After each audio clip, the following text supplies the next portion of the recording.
When I came into office, I inherited a deal that President Trump negotiated with the Taliban. Under his agreement, U.S. forces would be out of Afghanistan by May 1, 2021, just a little over 3 months after I took office. U.S. forces had already drawn down during the Trump administration from roughly 15,500 American forces to 2,500 troops in country. So exactly how long does the I can blame Donald Trump card last for Joe Biden? It seems like every catastrophe in his administration, inflation, the open border, the dollar, consumer prices, gas prices, the Keystone Pipeline, now Afghanistan catastrophe, all of it is Donald Trump's fault. Every time that Joe Biden says or does anything that humiliates our country, it's immediately Donald Trump's fault. People are getting exhausted with it. I check the comments. I read the pulse of the base. People aren't believing it anymore. People actually long for the days of Donald Trump that are now starting to look like American Camelot, quite frankly. It was starting to look like a absolute dream country when Donald Trump was in charge, and we had roaring stock markets. We had absolutely historic increases in wages. We had peace around the world, no new wars, and no complete military catastrophes. But the era of Biden is back. The era of Democrat rule is back. And so when Biden says the buck stops with me, like he said yesterday, Biden doubled down, said, I stand squarely behind my decision in Afghanistan.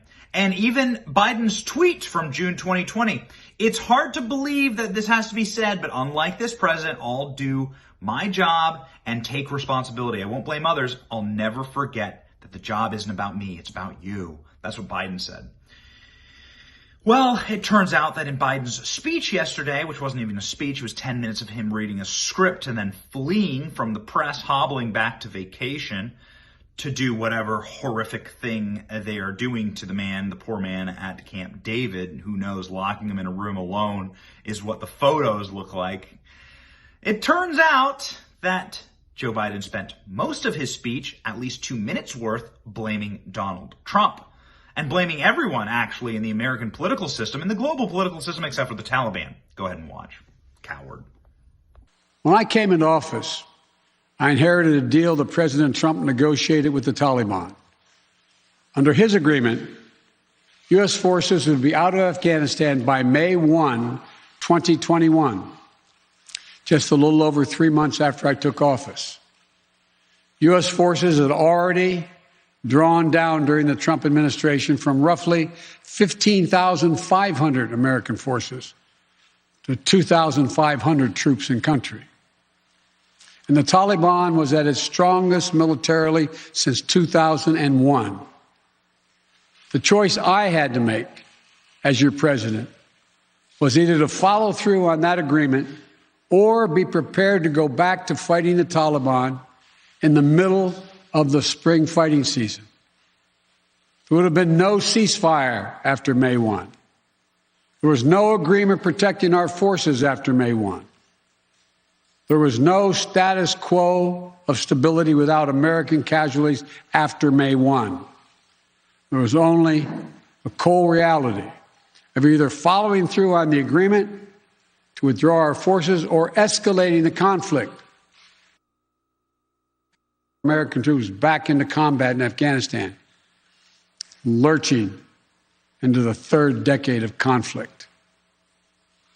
I stand squarely behind my decision. After 20 years, I've learned the hard way that there was never a good time to withdraw U.S. forces. That's why we're still there. We were clear-eyed about the risks. We planned for every contingency, but I always promised the American people that I would be straight with you. The truth is, this did unfold more quickly than we had anticipated. So what's happened? Afghanistan political leaders gave up and fled the country. The Afghan military collapsed, sometime without trying to fight.